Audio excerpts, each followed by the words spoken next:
Hey guys, welcome to Drew Tutorial. If you are new here, special welcome. In this video, I will show you how to download Epson L382 driver on Windows. So the first thing that we are going to do right here is to, of course, open our browser. And then once you open our browser, on the search bar, just search for Epson L382 driver download and then click on enter. After that, what we're going to do is to just look for Epson L382 support. So just click on this. And then once you're now in this part, we're going to scroll down and then look for drivers. Once you look for drivers, just scroll down once again and then look for the driver, which is right here, and then click on plus. After that, just click on download, and then let's wait for it to finish right here. Once it is done, what we're going to do is to just click on open file. And then after that, we're going to click on Setup.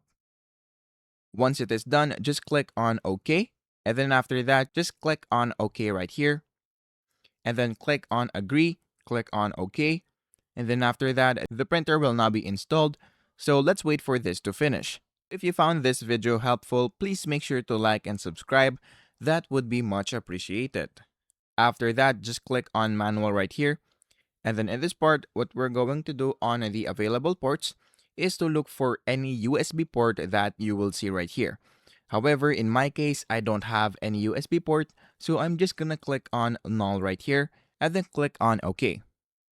After that, as you can see, the driver has been successfully installed.